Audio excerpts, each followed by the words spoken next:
I'm so upset, you guys. I'm like so upset that this happened. Okay guys, so for today's video it's going to be a review, and it was supposed to be a first impressions on the Maybelline Superstay foundation. I had filmed this video originally about 2 weeks ago, and when I was editing it, I realized that all the footage I really needed was missing, and it was me putting it on and actually having it be a first impression.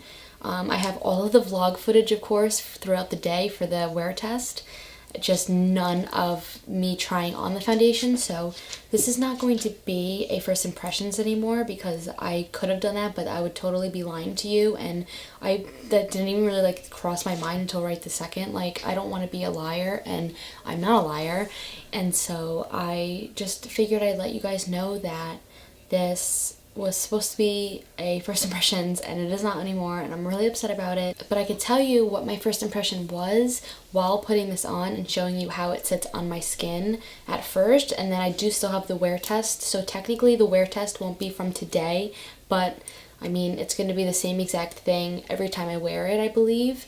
I didn't put any primer on last time, but I remember I did set my face with the Laura Mercier powder on one side and the Wet n Wild powder on the other side.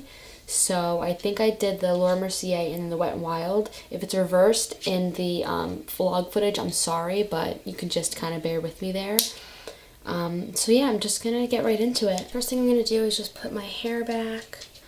I'm so upset, you guys. I'm like so upset that this happened. I can't believe I lost all that footage. I was so excited to film this video.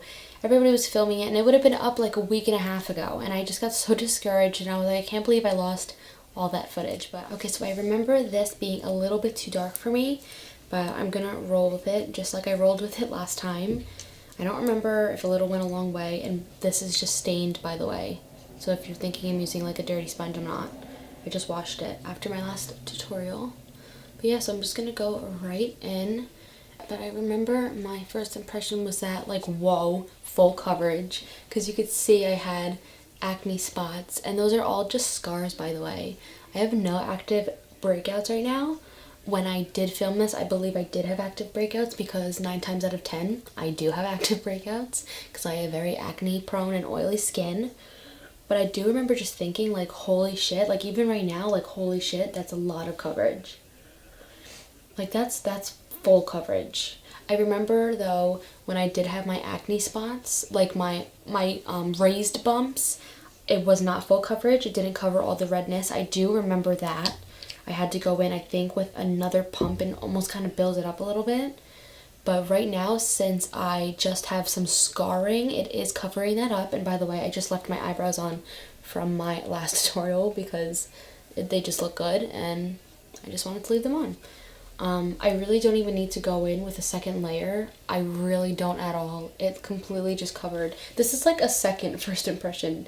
Like, I know that kind of makes no sense, but seriously, like, I tried this like 2 weeks ago, and all I remember about it was that it was really good coverage, and then the rest of it you'll have to see in my wear test.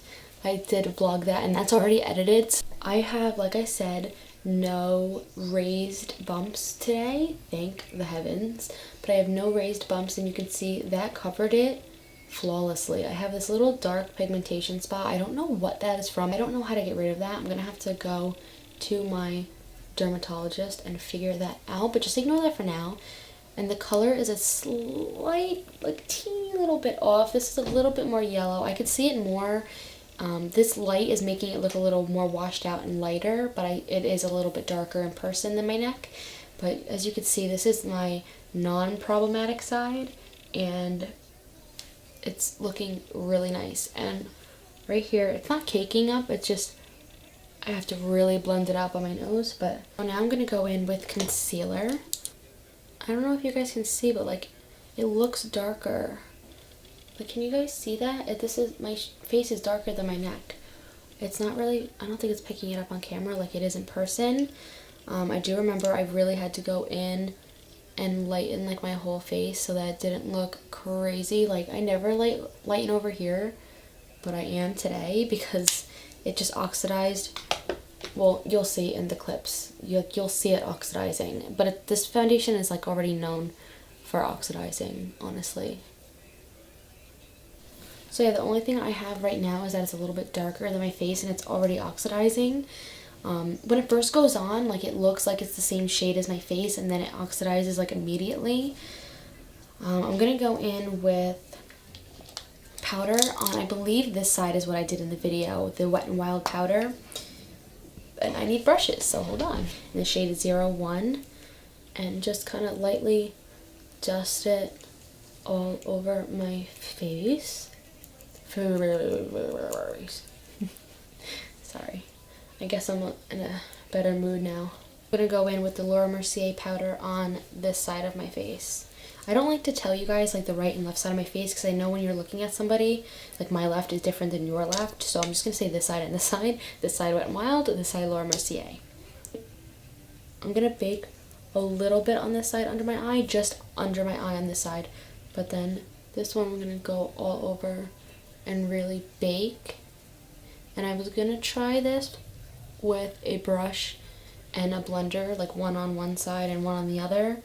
But honestly, you guys, I just don't like brushes for foundation anymore. I used to really love using brushes, like when the kabuki brushes were really popular and like all of that, but I just don't like them anymore. I think it makes me look streaky and cakey really fast. It doesn't give me that hydration that I need. My skin is definitely dehydrated. It gets oily throughout the day, but you could definitely tell that it's dehydrated.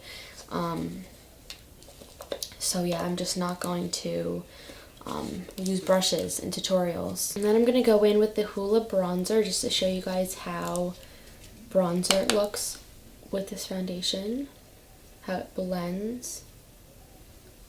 Go in with the Ofra and Nikki highlighter in Rodeo Drive. This is my favorite highlighter now of all time. For a little teeny while, it was the Anastasia Beverly Hills Sugar Glow Kit. That was my favorite highlight, but I'm sorry, Anastasia. This just takes the cake if you want that really intense highlight. Basically, that's it for the face. I'll show you guys another close-up. My skin zoomed in.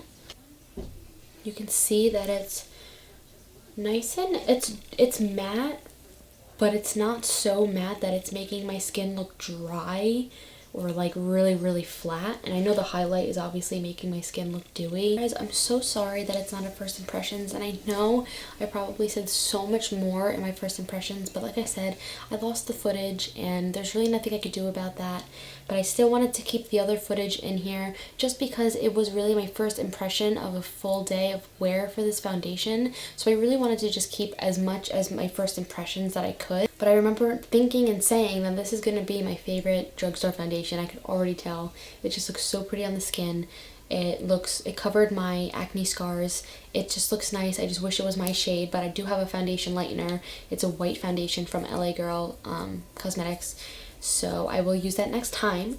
So that is it for this portion of the video. Like I said, I am so sorry again. I'm sorry if I'm being annoying and saying sorry 10 million times, but I really wanted this to be a first impressions video and I was so excited, but it's not. And it's still the first impression vlog footage, so I'm gonna put that in right now. So I will see you guys in my next clip. Hey guys, so I'm on my new camera with Faye. Hey. Does it focus on you? Yeah, it does. That's cool. I love this. I got the G7X for Christmas. You can see the foundation. This is just my normal texture on my skin. It's not like giving me any more texture, but you could see that it's still flawless. It's like, it still looks exactly the same. It's not getting oily. So yeah, that's my first check-in. It's almost 5 o'clock. It's 4:58. I'll come back at like 7 o'clock and I'll let you guys know how it's looking. Probably gonna be the same thing because this foundation looks amazing so far. Hey guys, so this is what my skin is looking like. This is in my bathroom lights. It still looks exactly the same. Like I said, I already had that texture on my skin. I just need to do some masks and kind of get that out. And yes, I have this huge pimple, but it looks exactly the same. It doesn't look cakey. It is getting a teeny little bit cakey like right here, but my nose, you could see, is getting a little bit oily right there. So yeah, it basically looks the same except on my nose. My boyfriend is sleeping in my room, so I had to do the check-in in my bathroom. Right now it is It is 7:15. So yeah, I'll just come back in a few hours and I'll show you guys how it looks. Okay, so it is 11:48. I've had this foundation on since 2 o'clock, so that's 10 hours. And I'm going to show you what it looks like. I did get a teeny little bit oily, more just like around my nose and on like my cheeks, like right here, just by my nose. That's my nose ring ball, by the way. I'm really liking this foundation. I haven't seen a problem with it. I talked to a few friends and they said that they've had problems with this foundation, like giving them texture and giving them actually like cystic acne, which is terrible. And I've had cystic acne. Like I get cystic bumps every once in a while if something like really clogs my pores. It says 24-hour wear, and at about 10 hours, I mean, if it's oily like this, even with like an oil control setting spray, I'm gonna say that this foundation probably would not look like amazing and flawless for 24 hours. I hope you guys enjoyed. I really liked filming this video because I was really excited to just film it and just try out the foundation, because I've been hearing a lot of good things about it and then a few like not so great things about it, but mostly good. It has amazing coverage. My overall thoughts, you know, it has amazing coverage. It definitely covered up the redness. Now you see a little bit of redness peeking through, and it gets a little oily because I get oily in my T-zone. So just remembered that I set this side with just the Wet n Wild powder and this side with the translucent powder, and honestly I don't really see a difference. This is the translucent powder side. I'm not really seeing a difference. I mean, I can kind of say it almost looks a little more oily on this side, but I don't think it's that much of a difference. I don't know if you guys can maybe tell a difference and tell me in the comments down below. Yeah, those are my final thoughts on it, guys. I hope you guys enjoyed this video, and I really love doing foundation reviews, but if you guys would like me to do any product review, just let me know. I'm sorry I didn't do so many check-ins. I was kind of limited because I was just home all day and I wasn't really out doing too much. But yeah, so if you want to see more videos like this, just comment down below and let me know. And I will see you in my next video. Bye!